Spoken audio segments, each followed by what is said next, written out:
or die trying. I mean, he said it best. The music industry has changed, and fans have become more forgiving of people trying to make a buck. I mean, hustle culture is a thing. Making music is a business. We have been conditioned to think of ourselves not as artists or just distinctly creative people, but to start thinking of ourselves as brands. I think that was a big shift. I think of the Jay-Z lyric, I'm not a businessman, I'm a businessman, comma, man. Jay-Z is a business. He was like the first billionaire rapper. But you know, when you think about someone getting paid to name drop a brand into a lyric, it just all feels so corporate. Like I step back and I'm like, what would the Sex Pistols say about all this? Was that before or after Johnny Rotten did a commercial for Country Life Butter? Ooh, touche. I guess, you know, anarchy doesn't really pay the bills. Put that in a song. Thanks, Jenny. Oh Lord, one. Here comes the 2 to the 3 to the 4. Tell them bring another round, we need plenty more. 2 stepping on the table, she don't need a dance floor.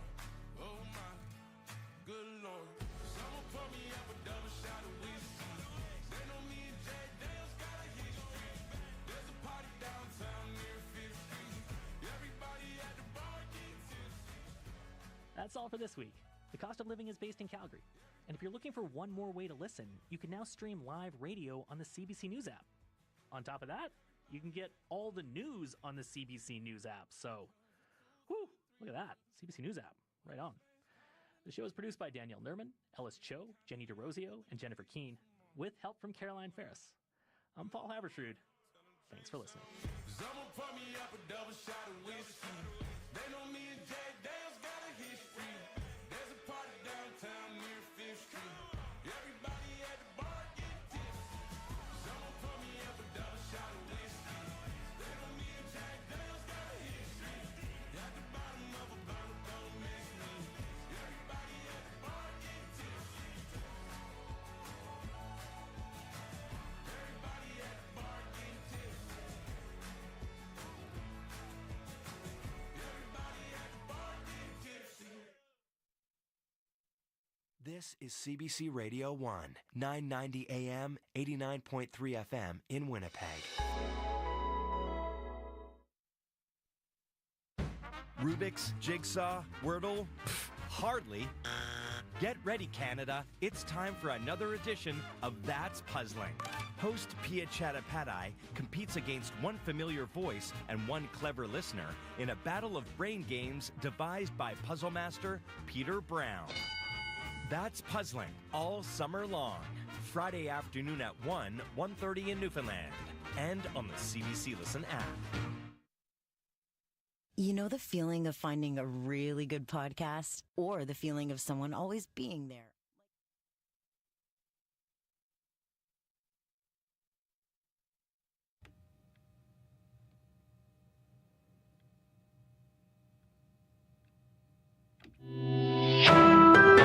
This is CBC News. Good afternoon. I'm Rosanna Hempel in Winnipeg. At 12 o'clock, it's 20 in Winnipeg. Mainly cloudy today, 70% chance of showers and risk of a thunderstorm, a high of 22 today. A woman whose daughter was supposed to fly from Edmonton to Winnipeg says she's devastated her flights were canceled by WestJet. The airline canceled 1,000 flights over the past week because of a strike by its mechanics. Roselle Quilong's daughter, 9-year-old daughter, was looking forward to seeing family in Winnipeg for a baptism. Just hours before she was supposed to fly on June 29th, the flight was abruptly canceled. She was crying for an hour because the flight was canceled. So we were trying to explain to her, and because my daughter, she's 9 years old, and there's some things that it was hard for her to understand. Quilong says WestJet offered to reschedule their flights within 48 hours, but says the family gathering was over. She's now fighting for a refund. Even though the strike is now over, WestJet says it will take several days for flights to get back to normal. A Winnipeg man has been arrested after a series of unprovoked assaults in the Exchange District. A 68-year-old woman in the 200 block of Bannatyne was hit with a metal chair. An elderly woman using a mobility walker in the 200 block of McDermott was pushed to the ground. The suspect then physically assaulted her until 2 people in the area stepped in. A 38-year-old woman was also intervened in that assault, but then was assaulted herself before being able to run away. And a 40-year-old woman was assaulted in a business parking lot on Main Street. Officers patrolling the Central Park area on June 30th arrested the suspect without incident. He is being held in custody. And we are learning more about a fatal train accident. It happened just before 4 yesterday morning near the 200 block of Stradbrook Avenue. Winnipeg police say a 38-year-old woman got off a passenger train when she was hit by a freight train traveling in the opposite direction. Police say the woman's family has been notified. The UN says nearly 2 million Palestinians are now displaced in Gaza, and the humanitarian efforts to help them fall short of what's needed. The organization's fresh pleas for aid follow concerns that another Israeli ground offensive in Khan Yunis could be imminent. Jody Jacobs reports. Their homes lie shattered, their lives upended. Another bleak picture painted of the situation in Gaza. Sigrid Kaag telling the United Nations Security Council members that the war has not only created a humanitarian crisis, it has also unleashed a maelstrom of human misery. And in my visits to Gaza, I am met with voices that echo a single heart-wrenching question. Will our suffering ever end? Kaag's job as the humanitarian and reconstruction coordinator for Gaza was designated by the Council in December last year to facilitate and monitor aid into Gaza.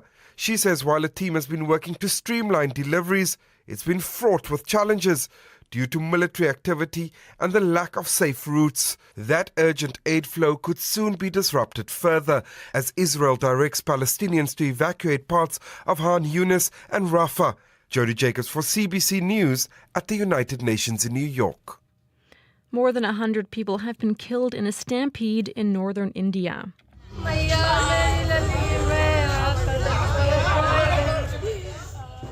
Women are mourning the loss of their relatives outside the venue of a religious event in Uttar Pradesh.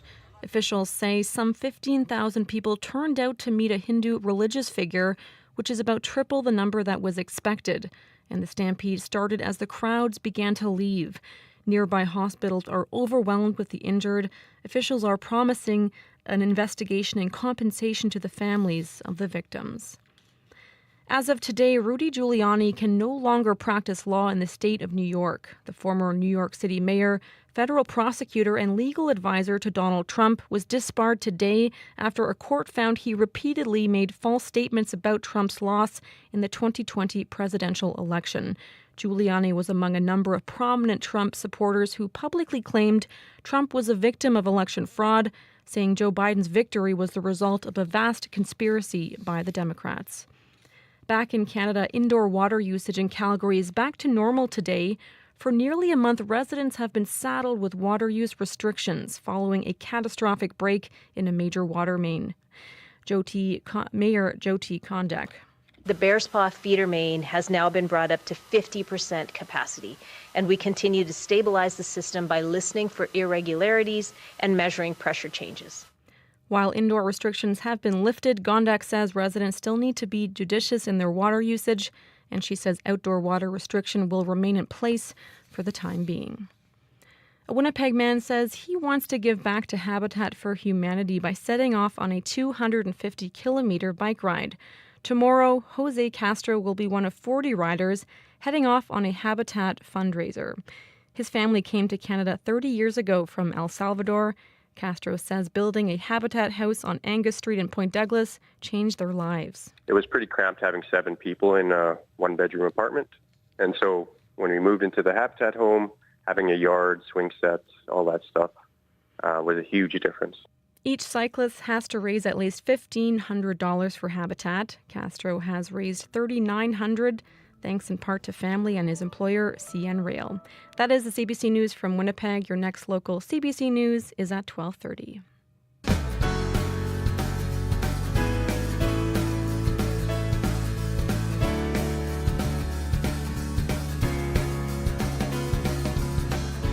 Hello, my friends. Thanks for joining us today for Radio Noon here on CBC Radio 1. My name is Janet Stewart.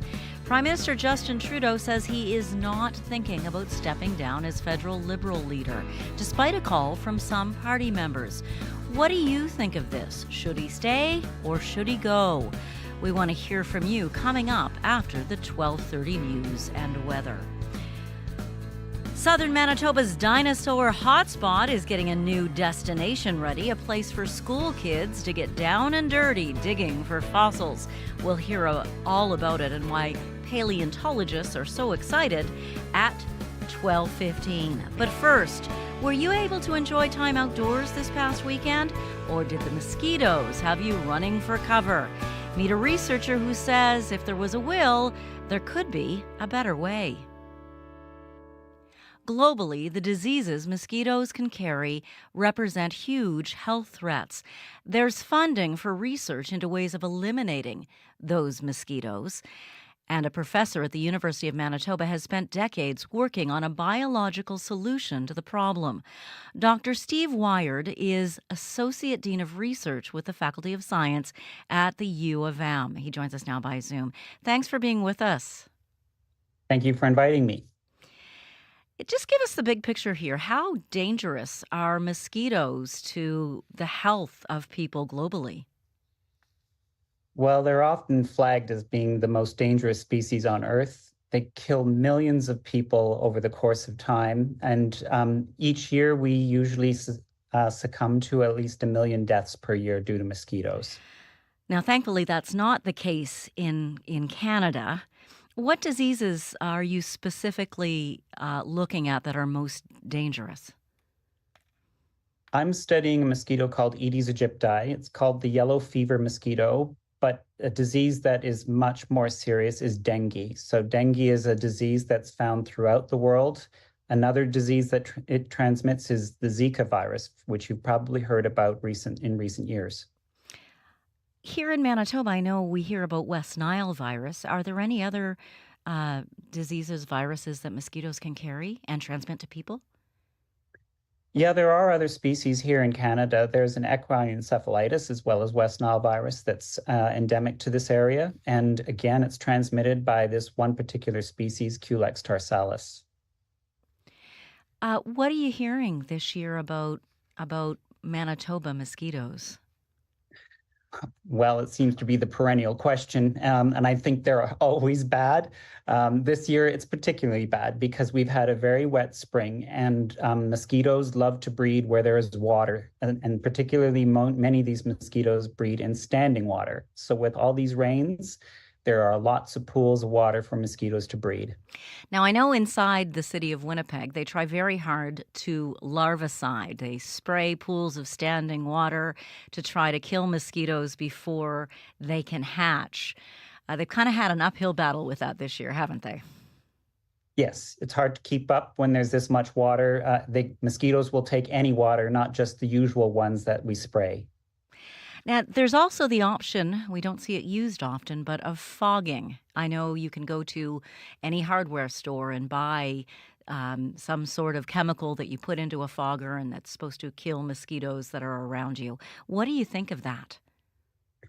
Well, when the mosquitoes are bad and you're in your backyard, you're kind of grateful for that fogging. But those chemicals can adversely affect lots of other insects. So many other insects will die following that fogging. So I would prefer that we target just the mosquitoes and not all the beneficial species. And again, just because you're a biologist, remind us of the beneficial species we could be losing. Certainly. There are, of course, pollinators. So there's the bees that are succumbing to these pesticides, but there are also the butterflies and moths that are pollinators. And of course, even the male mosquito does a little bit of pollinating. But in my technology, they've got to go too. They've got to go too. So how do we get them to go? Biologically, what are our options? Well, I'm taking two approaches. I'm trying to move away from the broad spectrum pesticides, and we're developing species-specific pesticides. So we're targeting their unique genetic sequences and designing molecules that will selectively kill one species at a time. without adversely affecting any other species. The other approach we're taking is to produce sterile males. So here what we're looking to do is mass produce sterile males for release into a population. Those wild males will then go out and find the females and waste their time. And if you release enough of them, you can outcompete the wild males and cause a local population crash.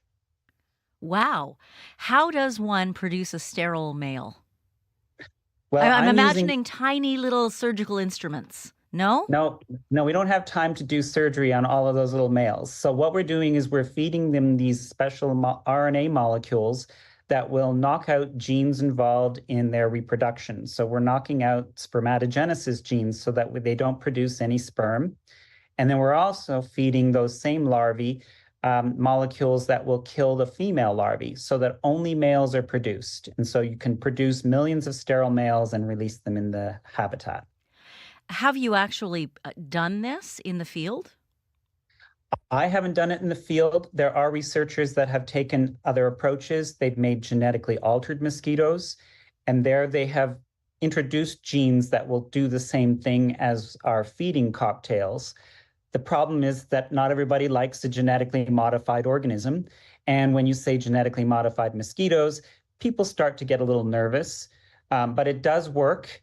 And this technique is used to control a whole range of other insects, not just mosquitoes. So sterile male technology does work in the field. I just haven't yet applied it to the field. I need to get some permits and do some field testing. So there's still a few years to go. Is that an area of interest for you, though, like taking these things that are being applied to more dangerous health situations and applying them to nuisance mosquitoes here in Manitoba? Absolutely. I've focused on Aedes aegypti only because it's an easy to grow mosquito in the laboratory, but I would love to be able to apply the technology to our local species. I just don't have the funding yet. So calling all funders, how do you build a case? How do you build a case for why this is important and important enough to justify a large cash infusion? I think that generally what I'm interested in is controlling disease vectors first. I think that we should be able to coexist with many pest insects, but when they start transmitting diseases to humans, I think we have to take them seriously, and I think we can control those species. So my focus would be on the disease vectors and deal with them. The nuisance mosquitoes, well, those are where maybe we can use some of our other technologies, but you know, when it comes to just living in your own backyard, you'd like to have a mosquito-free environment. Let the mosquitoes live out in the wild. But in our cities and urban areas, I think we can control them safely, particularly with the technologies I'm developing where it won't adversely affect the other species nearby. So that is something that you are developing is a pesticide that just lets the other insects live, a mosquito-acide, in effect. Okay. And when can we look forward to having that available? With luck. Well, I guess I'm at a prototype stage right now. I've been testing it in the laboratory and it's working really nicely. We now need to scale up. We need to test it on thousands of mosquitoes instead of just a couple hundred and make sure that it actually works in some kind of large cage outdoors where it's subject to all of the elements and see that that's working. And then we would scale it up to maybe field testing. And is that scheduled to happen, or again, are you waiting for funding? That would need local funding. I'm not going to do anything without the permits in place. So everybody can rest assured that nothing's happening inappropriately, but we do need the funding support locally to get that work done. And what are we talking in terms of funding? How much? Can you give us a ball field amount, whatever that term is I'm searching for? Yeah, I think that for our research, we've been working, pretty cheaply with only a couple $100,000 a year to make the progress we've made. But now I think we need to scale up, and that's probably going to be an order of magnitude. Gossip, rumors, money, corporate rivalry, and curling. It's the story of Broomgate, how a single broom, yes, a broom, turned friends into foes and almost killed the 500-year-old sport of curling. It was a year I'd like to forget. Broomgate, available now wherever you get your podcasts. Broomgate. It is 12:17. You're listening to Radio Noon here on CBC Radio 1. I think Broomgate sounds like a great podcast. I haven't had a chance to listen to it yet, but sounds good to me. A lot of local curlers in it as well. Lots of great stuff on your CBC Listen app, wherever you get your podcasts. Also wonderful things like on YouTube, CBC Manitoba. If you go there, you'll be able to watch, even after this broadcast ends, our conversation today, our calling conversation with Catherine Cullen of the House as one of our special guests, and also local political scientist Christopher Adams. We're talking about Justin Trudeau and if it's time for him to leave the leadership position for the federal Liberals. Should he step down? That is our calling conversation. Our question to you, Manitoba, what is your opinion? Join us after the 12:30 news and weather to let us know if you think it's time for Trudeau to go. We're going to talk about a big discovery and a huge gift to the Canadian Fossil Discovery Centre that they hope leads to more huge discoveries, coming up in just a moment. But first, to our weather. The showers are pretty much over. We might see a few scattered showers over the next couple of days, but we will start to see a little sun again. Mainly tomorrow, a mix of sun and cloud is in the forecast. Still a risk of scattered showers, but mainly sunny right now in the forecast for southern Manitoba on Thursday and Friday. Riley Lachuk joins us after the 12:30 news with more on your provincial forecast. When it comes to possibilities for the future, the Canadian Fossil Discovery Centre in Morden thinks big. Big, like the fossils that have been uncovered in southern Manitoba in the past. Big, like the extinct undersea giants that once swam over our province when it was still part of a glacial lake roughly 100 million years ago. Centre staff, Discovery Centre staff, are currently readying a parcel of donated land for archaeological exploration. And this isn't just any parcel of land. This is the same ground where Bruce, the Discovery Centre's star mosasaur, was found, donated by one of the men responsible for giving the centre its start. To understand what this gift means for the future of the Canadian Fossil Discovery Centre, Executive Director Adolfo Quintera says you need to go back to 1971. Three friends from Morden, Henry Isaac, Don Bell, and Dave Lumgare were canoeing the Pembina River when one of them told a story. It was Dave Lumgare the one just commenting, do you know that in a mine south of town, they found fossils there? And Henry and Don, they decided to go to the next day to look for those fossils to the mine. And they were blown away with the things they were finding all the time, and they were starting to collect those fossils. The company, Pembina Clay, would later try to convince Dave Lumgare to let it mine his farm for bentonite. But Dave never did let them dig. He did, however, allow his friends from that canoe trip, both of them teachers, to do some exploring. In 1974, Henry Isaac, together with some paleontologists from the Canadian Museum of Nature in Ottawa, they were digging there and they found Bruce, the biggest mosasaur in the world. So Dave Lumgare is today 85 years old. He's obviously retired, and he decided to donate the strip of land in continuation where Bruce was found in 1974. Exactly 50 years this year. In July of this year, 50 years ago, Bruce was found, and he's now donating this land. And this land is untouched. It was never mined. So we have huge expectations about what we can find there. It's huge because the layers of bentonite and shale, when we find in all the scarming, the whole Manitoba scarming is full of fossils, but there is a huge variation in the thickness of the layers, the deposition of the layers from the Cretaceous. And in this place, in this valley, is close to the Shannon Creek, this is special thickness, a special disposition of the layers of bentonite and shale. And And we know, because it happened in 1974, that the best layer is the one on the top. So that's very important for us that this land was never disturbed. So we are just now making some test pits and digging some trenches just to see where we are, geologically speaking.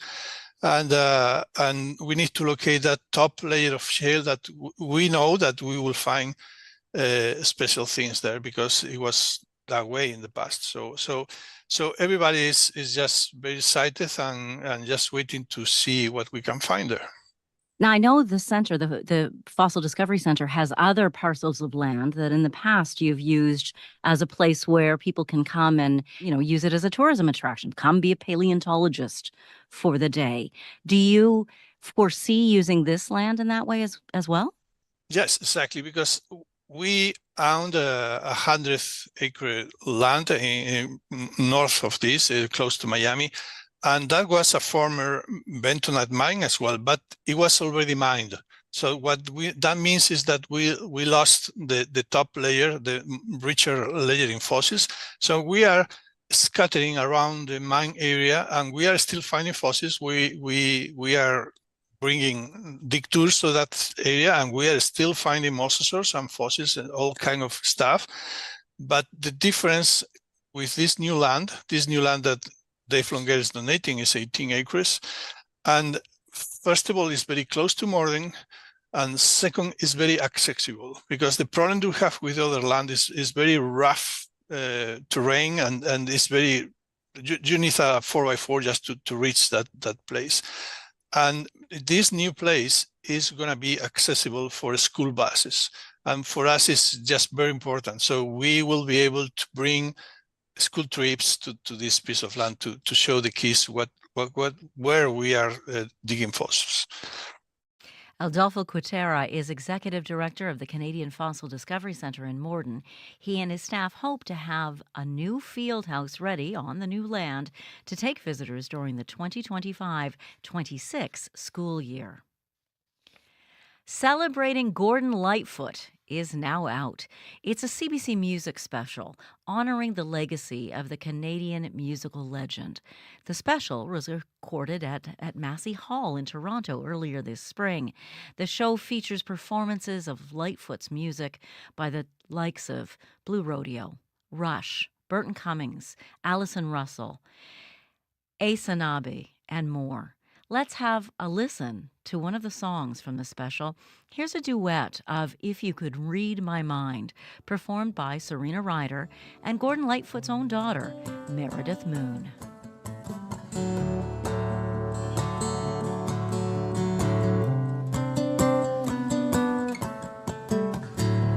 If you could read my mind, love, what a tale my thoughts could tell. Just like an old-time movie about a ghost from a wishing well, in a castle dark or a fortress strong with chains upon my feet.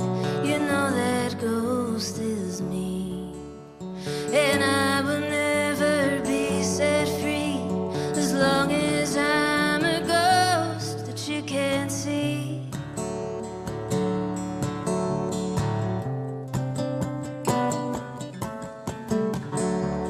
If I could read your mind, love, what a tale your thoughts could tell.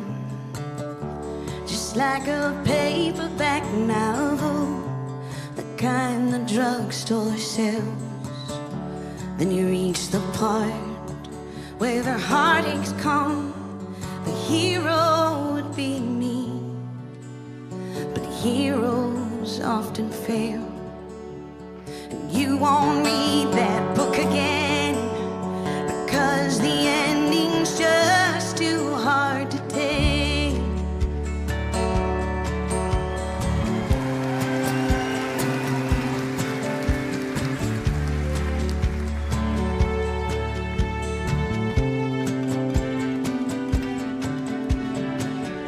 I'd walk away like a movie star who gets burned in a three-way script.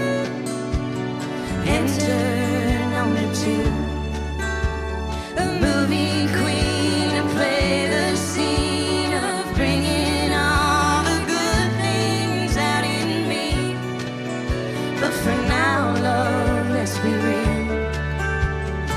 never thought I could act this way, and I've gotta say that I just don't get it.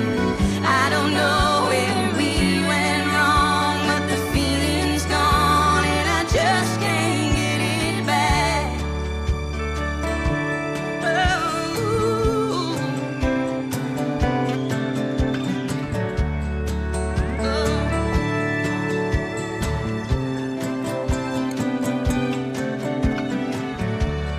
If you could read my mind, love, what a tale my thoughts could tell. Just like an old-time movie about a ghost from a wishing well. In a castle dark or a fortress strong, with chains upon my feet, the story's always end. And if you read between the lines, you'll know that I'm just trying to understand the feelings that you like. I never thought I could feel this way, and I've gotta say that I just don't get it. I don't know where we went wrong, but the feeling's gone, and I just can't get it back. No, just can't get it back. No, you just can't get it back. Just can't get it back.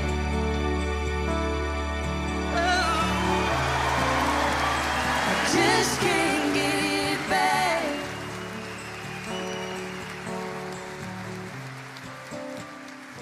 Just can't get it back. Wasn't that beautiful? From the Celebrating Gordon Lightfoot special, which you can now find on CBC Music, that was Serena Ryder and Meredith Moon, who's Gordon Lightfoot's daughter, with their take on If You Could Read My Mind. Well, Manitoba, we don't want to read your mind. We want to hear from you. What do you think? Is it time for Justin Trudeau to step down from leadership of the federal Liberals? We are about to open our phone lines live to hear from you. The number to call, 204-780-0893. We have two guests joining us today. We've got Christopher Adams, local political scientist. And we're just waiting for Catherine Cullen, host of The House, to join us. 204-780-0893. Now the time is 12:30. This is CBC News. Good afternoon. I'm Rosanna Hempel in Winnipeg. At 12:30, it's 21 in Winnipeg. Mainly cloudy today, a 70% chance of showers and risk of a thunderstorm, a high of 22 today. The impact of 1,000 canceled WestJet flights has left people stranded, disappointed, and angry. Roselle Keelong's 9-year-old daughter was supposed to be flying to Winnipeg with her aunt for a family gathering on Saturday. She says they were ready to go when just hours before, WestJet canceled their flight. Keelong says her daughter was in tears for more than an hour. She says the vacation is ruined and she wants a refund. They're going to try to reschedule a flight for them in 48 hours, but then it was too late. Like the baptism of my cousin's daughter is already the next day after the flight, so there's no point going anymore. WestJet canceled 292 flights on Canada Day. WestJet says service disruptions will continue for several more days. The airline says it has to fly out crews who were stranded, as well as perform standard maintenance on aircraft. And we are learning more about a fatal train accident. It happened just before 4 yesterday morning near the 200 block of Stradbrook Avenue. Winnipeg police say a 38-year-old woman got off a passenger train when she was hit by a freight train traveling in the opposite direction. Police say the woman's family has been notified. Back in Manitoba, a Winnipeg man says cycling 250 kilometers for Habitat for Humanity is personal. Tomorrow, 40 riders are setting out to raise money for the charity that helps people build their own homes. Jose Castro and his family moved to Winnipeg from El Salvador 30 years ago. He says when they arrived, all of them lived in a one-bedroom apartment. Castro says having a home changed their lives. Growing up in a habitat home, being able to, have a safe place where everybody was friendly, kind to my family, and having helped build the homes, our neighbors' homes, our home, it's something I want to be a part of. Riders are required to raise $1,500 individually. Castro says he's managed to raise $3,900 thanks to family and support from his employer, CN Rail. That is the CBC News from Winnipeg. Your next local CBC News is at 1:30. Thank you so much, Rosanna Hempel. You're welcome. Now we have our weather specialist with us, Riley Lachuk. Hello, Riley Lachuk. Let's talk about the rain. Oh, all right. Let's talk about the rain. Some pretty significant numbers, Janet, in parts of the province over the last 24 hours, which is where I'm going to start. So Winnipeg last night getting between about 30 and 35 millimeters of rain from that little, I don't want to call it little downpour, but the downpour that we saw through the evening. That kind of put a damper on some of those Canada Day plans, fireworks in particular, because of that rain last night. Sorry, Princess Auto Stadium. Yeah. I was there ever so briefly after work, and then it started pouring. So sadly, they had yes. so much planned. 75 millimeters in the Winkler area. So some pretty significant rain in that extreme southern part of the province. The White Shell into Kenora getting about 40 through the last day or so. Fort Francis, 55 millimeters. The Dauphin area, about 20 or so, depending on where you are, kind of right around Dauphin. Looking back at June as a whole, 103 millimeters of rain registered at the airport in June of this year. The average over the last few decades, 89 millimeters, so above average rainfall. In fact, I did some number crunching for you, Janet, and this was the 8th wettest June that we've had in 30 years of data. Congratulations, Manitoba. Yeah, we cracked the top 10. Yay! There's another record we didn't want, but But, I will say, a bit wet, but bit better than a drought situation. Yes, it's true. We've said that over and over again. Yes. And now now we've got rain. We are entering a bit of a drier pattern for the next, into the weekend at least here. We'll talk about that. Satellite radar right now showing a few rain showers creeping into the Interlake right now, just kind of moving over Lake Manitoba. A few thunderstorms as well, very scattered and very isolated in nature, kind of along that Trans-Canada corridor between Portage-la Prairie area and Winnipeg. So don't be surprised if you run into a couple of downpours along the Trans-Canada this afternoon. That will kind of taper off. Nothing of the severe variety, but certainly a few rumbles of thunder not out of the question. That area of low pressure that brought us all that rain is slowly moving to the northeast, kind of right along the Manitoba-Ontario border as it kind of moves up toward Hudson Bay. On the back side of that, a few showers yet to come, very scattered in nature, but as we get through the day today into Wednesday, we'll see a few more sunny breaks of the afternoon. But the potential there for another few scattered showers as we get through the day on Wednesday. Thursday, back to sunny skies. Now we'll look at your weather Friday forecast for Manitoba. A sunny sky as well. In terms of what's to come, maybe a few millimeters here and there in southern Manitoba. Today, looking at 22 for Winnipeg, Brandon, Portage, Morden, Winkler, 24 in Emerson, 19 in Thompson with a few showers this afternoon. Then we're up to 25 tomorrow, 26 for Thursday, 27 under sunny sky for Friday, and mostly sunny for Saturday. Slim chance we could see a few showers later on in the day, and a high of 26. Riley Lachuk, thank you so much for following all this for us. No problem. It changes through the day and through the week? Yeah, hopefully we get some drier weather toward the end of the week. That would be lovely. I'm looking at that 27 on Friday. I'm thinking that looks awfully nice. Yes, absolutely. Riley will be back during Up to Speed today, which airs between 3 and 6 p.m. here on CBC Radio 1 and on your CBC Listen app. And also, he's on our television newscast, which you can watch anytime you like to on CBC Manitoba's YouTube page. All right, Manitoba, here's a conversation you can also go back and watch on our CBC Manitoba YouTube page. We want to know what you're thinking. Is it time for Justin Trudeau to step down as leader of the federal Liberal Party? Justin Trudeau says he's not backing down. He says he's committed to staying on as Liberal leader, even amid signs of unrest in his own party. Should he stay, or should he go? The number to call, 204-780-0893. You don't need to be an expert. You need to have an opinion, and I'll bet you have one. Our guests today are going to cover the expert end of things. We've got some heavy hitters with us we're very fortunate to have. Our guests are Catherine Cullen, host of CBC's The House. Catherine, thanks for being with us today. Thank you for having me. And also Christopher Adams is with us. He is an author and adjunct professor of political studies at the University of Manitoba. Great to see you, Chris. Thank you both for joining me by Zoom. Nice to be with you again, Janet. So Justin Trudeau says he's not thinking about stepping down as Liberal leader despite a call from his party members. Catherine, you're on the Hill. You hear all this rumbling. How strong is it?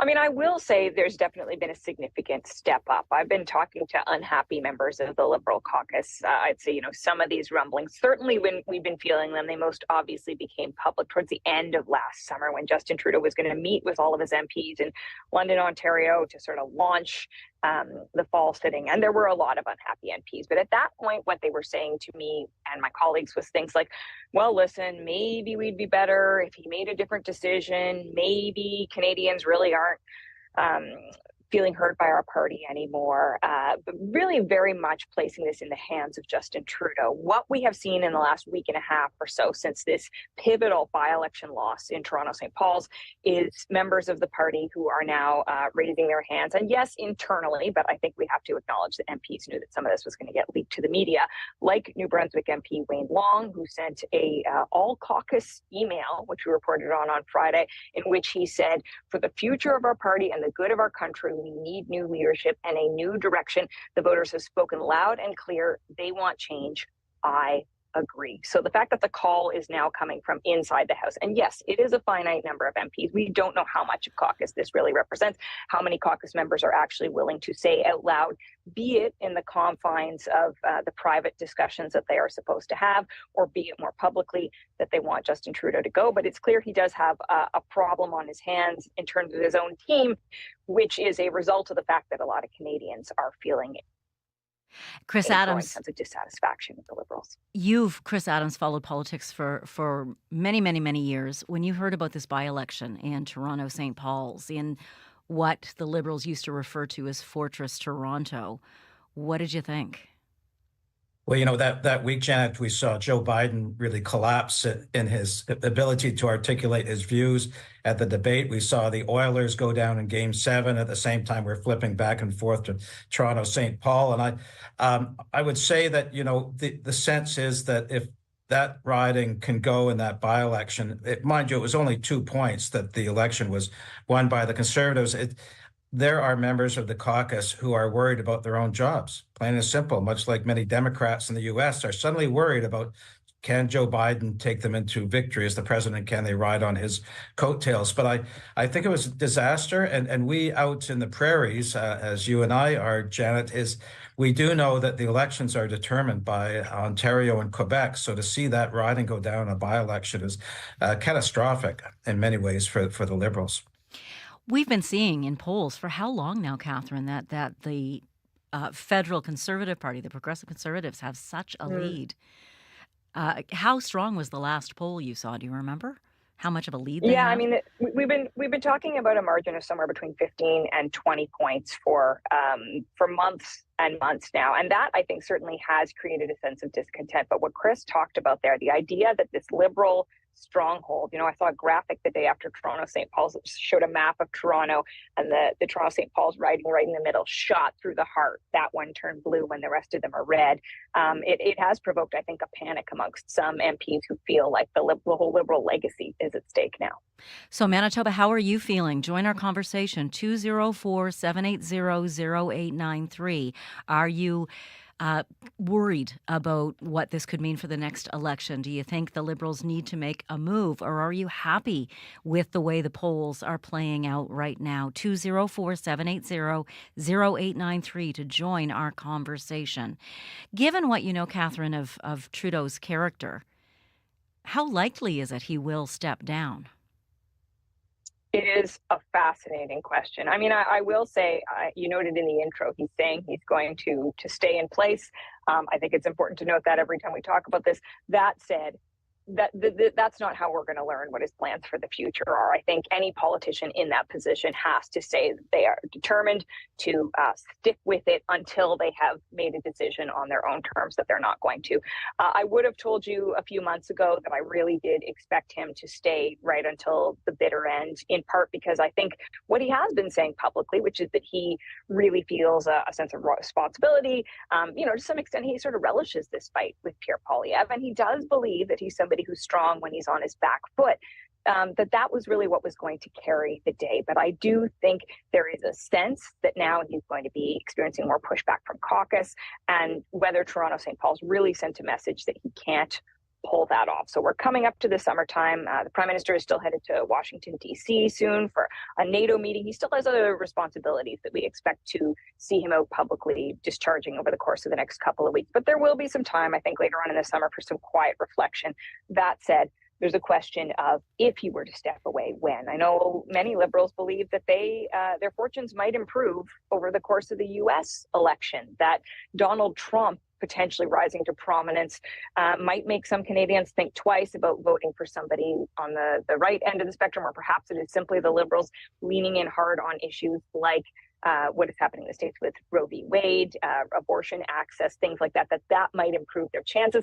I don't know that the polls indicate that is necessarily the most sound approach to all of this, or a certain approach, but Justin Trudeau might in his own mind decide that he wants to give it a little bit more time and see what happens. That will be counterbalanced by pressure from within the party, people who believe that a change is needed and that needs to happen sooner rather than later to give a new leader a shot at winning the next election and building up some public profile amongst Canadians.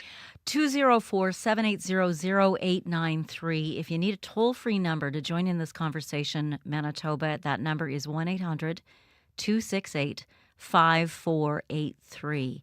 Christopher Adams, let's talk about the potential of a Trump victory in the States. How much does the fact that one would-be prime minister for our next election, has experience dealing with the man? Do you think that is enough to weigh heavily with voters? Yeah, and I agree with Catherine on her point about what could be the impact of Trump being elected to a Canadian election. One of the things, the mixed successes of Justin Trudeau after the many past number of years, one of which was a great success, though, was the renegotiation of NAFTA with Trump as the president, and the complexity of doing that when Trump was going just single-handedly to Mexico and cutting us out, the fact that we were able to renegotiate that. So Trudeau has a record of being able to deal with Trump, even though it looks terrible on TV when you see Trump attacking him.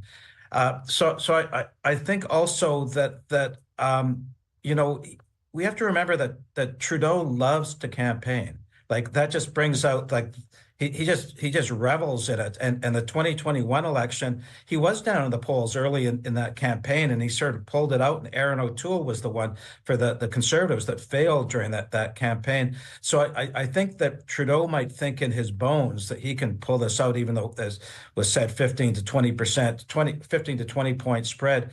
I would also say that he doesn't really have a replacement in the wings. So it's not like there's a Paul Martin or John Turner or, in that sort of case. I don't think Canadians really would warm up to any of the people. So he's the one who brought them to the dance, and he's probably the one who will leave them. The obvious successor, it has seemed for years, was Chrystia Freeland, the person who actually sat down and negotiated with that NAFTA agreement. Catherine Cullen, is she too closely associated to the Trudeau years and legacy, and especially the financial difficulties we've had lately? So many people are thinking finances, and as finance minister, could she be clear of Trudeau enough to not be tainted by any negativity Canadians feel toward him? I think you raise an excellent point. She is, in many ways, I was actually just saying this to one of my colleagues in the newsroom, she is the original Trudeau Liberal. She won in a by-election. She was the first major candidate who was recruited by Justin Trudeau. He had read her book about plutocrats.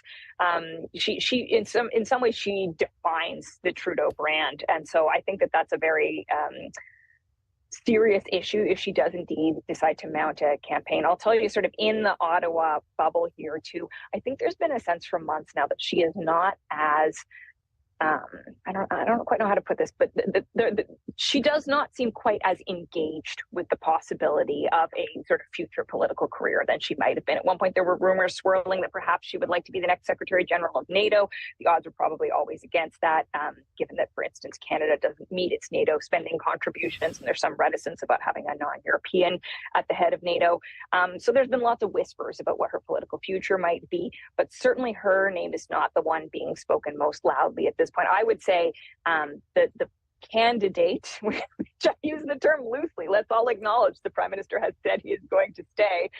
There is not a leadership race, but the name that people are discussing with the most energy around Ottawa right now would be Mark Carney, the former Bank of Canada governor. But there's actually a pretty long list. Chrystia Freeland, Melanie Joly, Francois-Philippe Champagne, Dominic LeBlanc.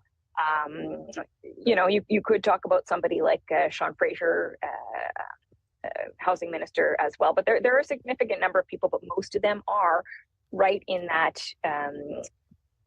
so closely identified, as you put it, with Justin Trudeau, and that will be a challenge, because I think the polls reflect that some of the frustration that Canadians are feeling right now is very squarely about Justin Trudeau and on his shoulders. Now, why is that? I mean, I can look at, there's that old adage when it comes to elections. Join in, Manitoba, by the way. The three of us are having a great old chat, but the point of this is we wanted to hear from you. 204-780-0893.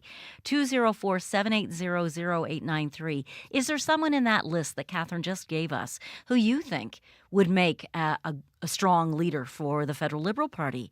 Let us know, 204-780-0893, or someone else you'd love to see step up. The adage when it comes to elections as pocketbook issues, I can't think of the adage right now, but it's about the budget. It's about money and finances. It's the economy. It's the economy. I believe is it. Sweetheart. We're very kind to you in the prairies, friendly Manitoba. Chris Adams.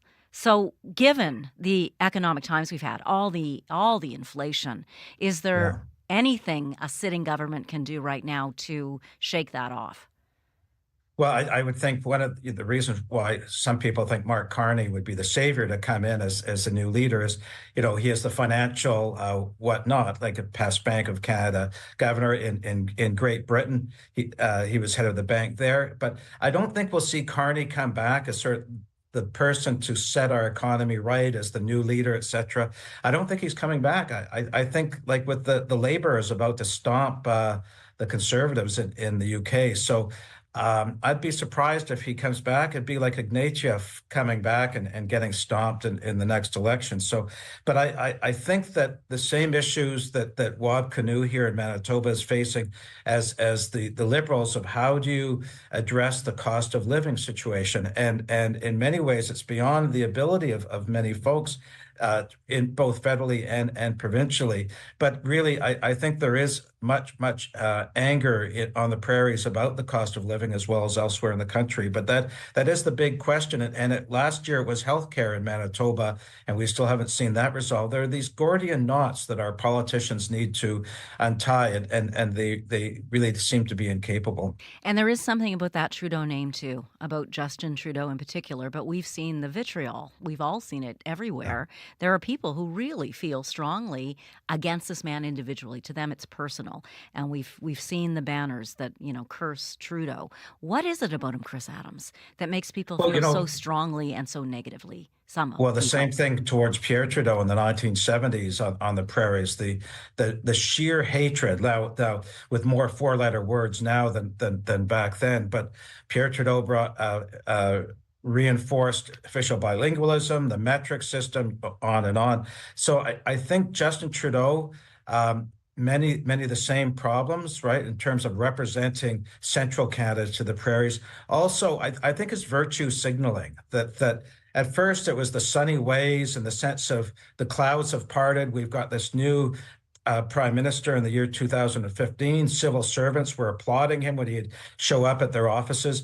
But I think that people have gotten tired of his virtue signaling, taking a knee, dressing in Bollywood outfits when he visits India, these sorts of things that start to rankle people. The lecturing the international community about things when the question is, are we doing our percentage figure for defense spending? So anyway, I think Canadians in many ways are seeing through the virtue signaling, and while many of them, but it might be honest on his part, but I think the sunny ways have become less sunny. And Catherine, what are you seeing in terms of the popularity of the other party and the stark contrast between the two leaders of the main federal parties? Well, it's funny. This reminds me of a story, if you'll humor me for a second here, about Pierre Poilievre. I was covering the Conservative caucus, I think, I'm going to say it was in 2016. So right after, it was Conservative caucus retreat of January 2016. They were in Quebec City. So it was just months after Justin Trudeau has won the election. And I remember being in the lobby of the hotel where the Conservatives were meeting and seeing Pierre Poilievre off in a corner reading a book by himself. And I thought, it's sort of funny to see that he's not in the mix with the rest of these guys.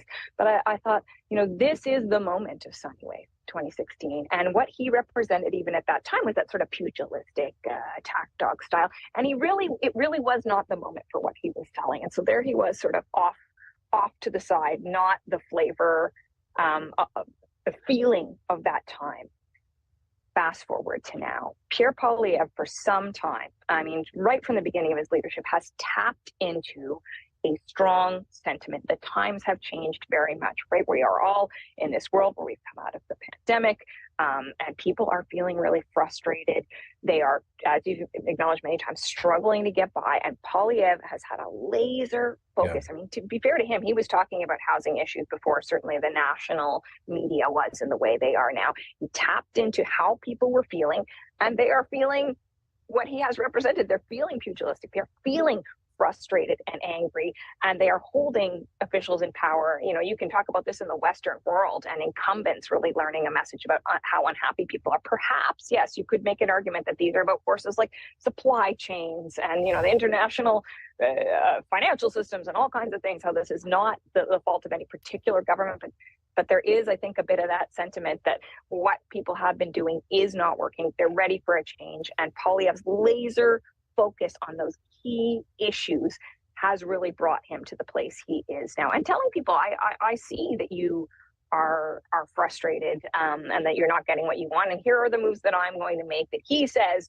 will deliver the kind of relief people are looking for. Things like cutting the carbon tax. Now, of course, there's a rebate check that comes along with that. There's a whole debate to have about whether it really is going to deliver the kind of financial relief he's promising. But people see that he has a plan on key issues, and they are ready to try something else. That is a blanket statement, but certainly true for a significant percentage of voters. It is. There's smart campaigning in simple slogans that rhyme, and that's sort of been on Poilievre's shirt for a long time now. Christopher Adams, your final thoughts on Justin Trudeau and whether or not you think, although you're not really in the like me in expressing opinions, do you think the Liberal Party has a stronger chance with a new leader or with the one they have now? Well, as Catherine was saying, that they seem disconnected, and I was just thinking about Chrystia Freeland talking about disconnecting one of your Disney channels or that sort of thing. And meanwhile, Poilievre is laser focused on the message of cost of living. I would say that, like when Pierre Trudeau, who's going to replace him, right? Who's going to replace Pierre Trudeau? And there was John Turner as the savior brought in, and we know how that worked out. But the rest of the folks that ran for leadership, they're all associated with the Pierre Trudeau brand at the time when in 1984. But I would say that the same dilemma right now with the federal Liberals, and I think rationally speaking, I think they're better off with Justin Trudeau going in and fighting his way through and trying to salvage. But it's very much like the final days of Brian Mulroney, the final days of Pierre Trudeau, and who's going to save the party and prevent it from going to third place. And it was third place previously, but prior to Justin Trudeau. Catherine Cullen, what do you think about that? Could we see a Liberal Party under Justin Trudeau get to third place? I think all bets are off right now. Things are going poorly. The only thing I would say is a year and a half, a little bit over a year is a long time in politics. And we are all incredibly cognizant that we are living in times of great uncertainty. So, the famous line, I think it's Neville Chamberlain, events, dear boy, events. Let's see what happens, both in the world. Again, I think many Canadians have a feeling that they really would like to see a change. I think that is incredibly difficult for Justin Trudeau and the Liberals to overcome. But I think a lot can happen in over a year's time. And it would be surprising, frankly, if things stayed exactly as they were now by the time we get around to the next federal election. But hey, that'll keep me busy. Yes, it will. And we're so grateful. So grateful for you taking time from what is a busy schedule. Thank you for watching things for us and for joining us today. Catherine really happy Cullen. to be part of the show. Thanks for having me. It was wonderful to talk to you. Catherine Cullen is host of The House on CBC. Christopher Adams, thank you so much for your wisdom and for sharing your time with us today as well. Thanks, Janet. Take care. Christopher Adams, adjunct professor of political studies from the University of Manitoba. Hello, Faith Fundal. Thank you for joining us in the studio. Feels like election time all over again. Well, doesn't it? It isn't, but it is a time. We're getting close. We're within, a little over a year. Time goes quickly. Lots of people watching that. And Janet, lots of people also watching the aftermath of the WestJet labor dispute, the strike that happened and that was resolved.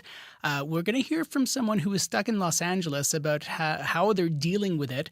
We'll also hear from a tourism consultant who says it all depends on where you were flying to or from when it comes to what you're entitled to. So if you're flying in Canada, it's the Passenger Bill of Rights. If you're flying internationally or the U.S., it's the Montreal Convention. If you're flying to Europe, that's a whole nother ballgame. So we'll hear more about what you're entitled to. You might have a friend or family member who's stuck, so you want to stay tuned because we'll tell you how you can help them. Thank you so much, Faith. Thank you. Faith Fundal hosts Up to Speed, which airs today between 3 and 6 p.m. here on CBC Radio 1. Thank you for joining us today. My name is Janet Stewart. I hope you'll join us tomorrow for Radio Noon. Stay tuned because coming up next, it's Podcast Playlist.